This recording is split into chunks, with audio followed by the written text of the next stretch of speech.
जय श्री कृष्णा। स्वागत है आपका इस चैनल में। आज का वीडियो बहुत ज़्यादा विशेष रहने वाला है क्योंकि आज का वीडियो आपकी लाइफ बदल सकता है। आपकी लाइफ में काफ़ी कुछ बदलने वाला है, इसलिए आप वीडियो को पूरा देखिए। जो मैं टेक्निक आपको बताने जा रही हूँ, जिसने भी यह टेक्निक अपनाई है वह कभी निराश नहीं हुआ। लेकिन आपको सच्चाई का तभी पता लगेगा जब आप खुद इस तरीके को अपनाओगे और इसे फॉलो करोगे। आप मेरी बात पर विश्वास करके 21 दिन तक यह फॉलो करके देखिए, आपको खुद अपने जीवन में फर्क महसूस होगा। आप अफर्मेशन और ग्रेटिट्यूड को अच्छे से जानते होंगे क्योंकि आजकल लोग इन्हें काफ़ी इस्तेमाल कर रहे हैं, लेकिन इनका कितना असर होगा यह तय नहीं होता। मैं आपको एक ऐसी टेक्निक बताने जा रही हूँ जिसका इस्तेमाल करने से आपको 100% रिजल्ट मिलेंगे और पॉजिटिव रिजल्ट मिलेंगे। बस आपको मेरे बताए अनुसार वह तरीका फॉलो करना है और बिना किसी गलती के इस वीडियो को आप ध्यान से सुनिए ताकि सारी बात आपको क्लियर हो जाए। इस टेक्निक के कुछ नियम हैं जिन्हें आपको हर हाल में फॉलो करना है। अगर आपको कुछ चाहिए तो आप इस टेक्निक को ज़रूर इस्तेमाल करें, यह आपके लिए पॉजिटिविटी ज़रूर लेकर आएगी। नहीं तो यह टेक्निक कोई असर नहीं दिखा पाएगी। पहले ये नियम समझ लेते हैं, फिर टेक्निक को जानेंगे। यह टेक्निक सीधे महादेव से संबंधित है और उन्हीं के ग्रंथ से ली गई है। और आप अच्छे से जानते हैं कि महादेव कितने भोले हैं, वे किसी को भी कुछ भी दे देते हैं। बस वह व्यक्ति का मन देखते हैं, चाहे वह आपके भाग्य में है या नहीं है। आपने शिव भक्त ऋषि मार्कंडू के पुत्र मार्कंडे की कहानी तो सुनी होगी, जिन्होंने महामृत्युंजय मंत्र लिखा था। ऋषि मार्कंडू के पुत्र मार्कंडे की उम्र केवल 16 साल की थी, लेकिन उसने महादेव जी की भक्ति से अपने भाग्य को बदल दिया। इसका मतलब है कि अगर आप भी चाहें तो अपने भाग्य को बदल सकते हैं। लेकिन महादेव कितने सौम्य और दयालु हैं, इसके विपरीत उनका एक रूप बहुत ही भयंकर है। इसलिए इस विधि का उपयोग करते समय ध्यान रखना होगा कि आप इसका उपयोग अपनी तरक्की के लिए करें, बिना किसी को नुकसान पहुंचाए। मैं आपको जो बताने जा रही हूँ यह स्वयं शिव शक्ति का वरदान है, जिसे आज तक आपने सुना भी नहीं होगा। दूसरा रूल है, आप जो भी चाहते हैं उसके लिए कर्म करें। आप अपनी इच्छा को पाने के लिए एफर्ट करेंगे। बस यही समझ लीजिए कि यह एक ऐसा तरीका है, ऐसी टेक्निक है जो आपके विश को ईश्वर तक पहुंचा देगी। लेकिन वह तभी पूरी होगी जब आप इस चीज को डिजर्व करते होंगे। इसलिए अपने धर्म, अपनी ड्यूटी पर आप ऑनेस्टली हार्ड वर्क करें, उस वस्तु की डिमांड करें जो आपको मिल सकती है। आप इस बात को अच्छे से जानते हैं कि आप क्या और कितना प्राप्त कर सकते हैं, यह सिर्फ आप ही जान सकते हैं। आपने अफर्मेशन एटीट्यूड के काफी तरीके सुने होंगे, आजमाए होंगे, लेकिन मैं आज आपको कुछ अलग ही बताने जा रही हूँ जिससे आपकी किस्मत चमक सकती है। और वास्तव में कहा जाता है जो ग्रेटिट्यूड करते हैं उनकी किस्मत चमक जाती है। और अफर्मेशन करने से हम जैसा चाहते हैं वैसा हम पा लेते हैं, जैसा हम चाहते हैं वैसा हम बन सकते हैं। लेकिन अगर इन्हें नॉर्मल तरीके से करते हैं, जैसे कि सब बताते हैं, तो आपको कितना समय लगेगा और होगा या नहीं होगा कुछ भी तय नहीं होता। लेकिन अगर आगे बताए जाने वाले विधि के साथ अफर्मेशन ग्रेटिट्यूड आप करते हो तो यह तो तय हो जाता है कि आपकी मन की बात, आपकी विश जरूर पूरी होगी। अब मैं आपको बताती हूँ कि अफर्मेशन और ग्रेटिट्यूड किस टेक्निक के साथ करना है। सबसे पहले अफर्मेशन और ग्रेटिट्यूड को लिखना शुरू करें। पहले जानते हैं कि आप अफर्मेशन और ग्रेटिट्यूड को कैसे अच्छे से लिख सकते हैं। इसके बाद जानेंगे कि आपको अफर्मेशंस और ग्रेटिट्यूड किस टेक्निक के साथ करना है। तो आइए शुरू करते हैं। आपके मन में जो विचार हैं, जो विश है, जो इच्छा है और आप उन्हें वास्तव में बदलना चाहते हैं, तो आपको कुछ सेंटेंस बनाने होंगे जो आपके सबकॉन्शियस माइंड में स्टोर हो जाएं। आपकी विश भी पूरी तरह से इसमें कवर हो जाए। जैसा कि एग्जाम्पल के तौर पर स्टूडेंट और कंपटीशन की तैयारी करने वालों के लिए अफर्मेशन है। आप ऐसे बोल सकते हैं, मेरा माइंड पहले से ज़्यादा तेज हो गया है, स्मार्टली तरीके से काम कर रहा है, मुझे सब पढ़ी हुई बातें याद रहती है, मेरी मेमोरी बहुत शार्प है, मैं अपनी स्टडी में बहुत ही बेस्ट हूँ, मैं हमेशा क्लास या एग्ज़ाम में, कंपटीशन में फर्स्ट आता हूँ, मेरा एग्ज़ाम कितना भी हार्ड हो मैं उसे आसानी से क्लियर कर लेता हूँ, सभी चीज़ें मैं आसानी से समझ लेता हूँ। बिजनेस करने वाले अपनी अफर्मेशन कुछ ऐसे बना सकते हैं। मेरा बिजनेस पहले से ज़्यादा अच्छा चल रहा है, मेरी सेल दिनों दिन दुगनी होती जा रही है, मेरे क्लाइंट दिन भर दिन बढ़ते जा रहे हैं, मेरा बिजनेस हर डायरेक्शन में प्रोग्रेस कर रहा है, मेरा बिजनेस का नाम दुनिया में हो रहा है, मैं दुनिया में फेमस हो रहा हूँ, मेरा बिजनेस लगातार बढ़ रहा है। पैसों की समस्या के लिए आप अफर्मेशन ऐसे लिख सकते हैं, मेरी इनकम दिन भर दिन बढ़ रही है, मेरे खर्चे कम हो रहे हैं, इनकम मेरी लगातार बढ़ रही है। एक दिन में मैं, यहाँ पर आप जो चाहते हो वह लिख सकते हो, अमाउंट लिख सकते हो, एक दिन में मैं इतने पैसे कमा रहा हूँ।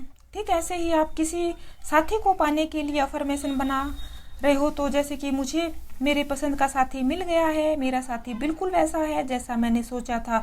अगर आप शादी के लिए अफर्मेशन बना रहे हो तो आप ऐसे बना सकते हो, मेरी शादी मेरी पसंद से हो रही है, मैं अपनी शादी में बहुत खुश हूँ। इस तरह जैसे आपके मन की इच्छाएं हैं वैसे ही आप अफर्मेशन बना सकते हैं। ठीक, अब इसी तरह आपको ग्रेटिट्यूड के लिए एक सेंटेंस बनाना है। जैसे ग्रेटिट्यूड लिखना है, मैं स्वस्थ हूँ और अपनी हेल्थ के लिए भगवान को थैंक यू बोल रहा हूँ, और भगवान को थैंक यू बोलता हूँ। मैं अपनी सांसों और आँखों के लिए भगवान को धन्यवाद करता हूँ, मैं अपने परिवार और दोस्तों के लिए भगवान का धन्यवाद करता हूँ, मैं अपनी इनकम के लिए आभारी हूँ और ईश्वर का धन्यवाद करता हूँ, मैं अपनी प्रोग्रेस, सुख, समृद्धि, नेम फेम के लिए भगवान का धन्यवाद करता हूँ और उनका मैं बहुत ही ज़्यादा आभारी हूँ। आज मेरा नाम सारे संसार में फेमस हो रहा है, इसके लिए ईश्वर मैं आपका बहुत ही ज़्यादा आभारी हूँ, धन्यवाद करता हूँ। मेरा हर एक एग्ज़ाम मैंने आसानी से क्लियर कर लिया है, इसके लिए मैं आपका आभारी हूँ, धन्यवाद करता हूँ। मेरे पसंद का प्यार मुझे देने के लिए मैं आपका आभारी हूँ, धन्यवाद करता हूँ। मैं आपका, हे परमपिता परमेश्वर, मुझे भक्ति और अपने चरणों में स्थान देने के लिए मैं आपका आभारी हूँ, धन्यवाद करता हूँ। इस तरह से आप अपने मन के अनुसार अपने सेंटेंस बना सकते हो। जितना डीप और श्रद्धा भाव से आप बनाओगे उतना ही ज़्यादा यह इफ़ेक्टिव होगा। इसलिए सोच समझकर अफर्मेशन और ग्रेटिट्यूड को आप बना लीजिए। मैंने काफ़ी पहले एक भजन सुना था जो ग्रेटिट्यूड के लिए बिल्कुल सही, एकदम स्टिक बना हुआ था। मैं आपको उस भजन की 2-3 सेंटेंस सुनाती हूँ, आप उसे यूट्यूब पर फाइंड करके सुन सकते हैं और इससे इंस्पिरेशन आप ले सकते हैं। ग्रेटिट्यूड सेंटेंस बना सकते हो, मुझे तुमने मालिक बहुत दे दिया है, तेरा शुक्रिया, तेरा शुक्रिया। कुछ इस तरह से यह भजन है जो मैंने काफ़ी पहले सुना था, इससे इंस्पिरेशन लेकर आप इसे बना सकते हो।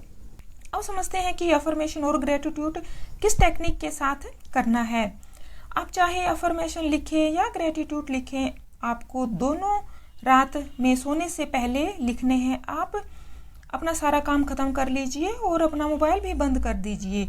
मतलब अब आपको सोना है, तब आपको अफर्मेशन ग्रेटिट्यूड लिखना है। रात को सोने से पहले आपको अपना सवर चेक करना है कि कौन सा सवर चल रहा है, मतलब आपके कौन सी नोस्ट्रल एक्टिवेट है, लेफ्ट या राइट, जो भी चल रही है उस पर ध्यान रखना है। जरूरी नहीं है कि आप अपने राइट नोस्ट्रल को एक्टिव करो या लेफ्ट साइड को एक्टिव करो, यह जरूरी नहीं है। जो भी सवर चल रहा है उस साइड से आपको, यानी उस हाथ से आपको अपनी डायरी उठानी है, पेन उठाना है, मतलब शुरुआत उसी से करनी है। भरा हुआ सवर इसे बोलते हैं। अगर आपकी सांस लेफ्ट नाक में से आ रही है तो इसको हम भरा हुआ सवर बोलेंगे।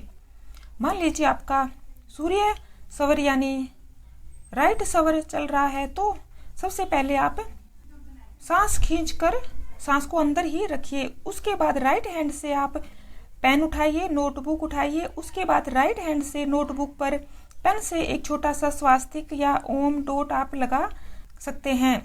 यह होगा कि आपने ऐसा करके अपनी रनिंग पॉजिटिव एनर्जी को एक्टिवेट कर दिया है, जो हमेशा ब्रह्मांड के साथ चलती है, जिससे आप जो भी कार्य करोगे वह रनिंग एनर्जी में होगा। इसका सीधा सा मतलब है कि आपने अपनी अफर्मेशन या ग्रेटिट्यूड, मतलब धन्यवाद के तरीके में प्राण शक्ति डाल दी है, उसको एक्टिवेट कर दिया है।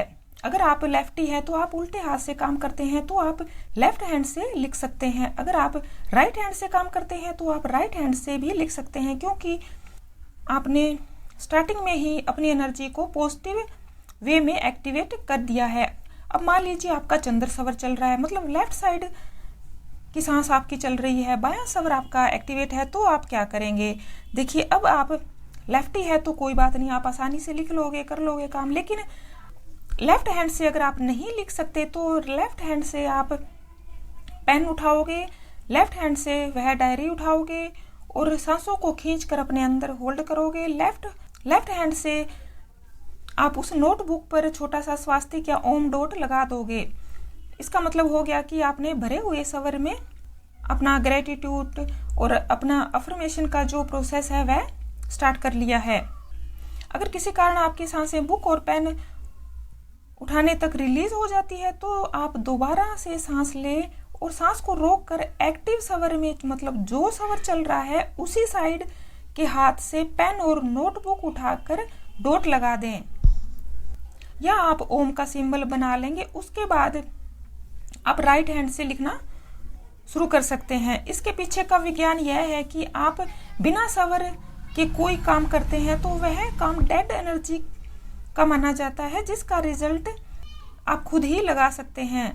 अगर आप एक्टिव सवर में किसी भी काम की शुरुआत करते हैं तो वह कार्य तो 100% आपका होकर ही रहेगा, इसे कोई भी नहीं रोक सकता। एक बात आपको ध्यान रखना है कि जिस नोटबुक पर आप अफर्मेशन और ग्रेटिट्यूड लिख रहे हैं उस नोटबुक को आपको अपने तकिए के नीचे रखकर सोना है। 21 दिन तक यह करना है। यह टेक्निक आपको 21 दिन लगातार फॉलो करनी है। इस टेक्निक के माध्यम से आप ऐसे परिणाम देखेंगे जो आपने कभी सोचे भी नहीं होंगे।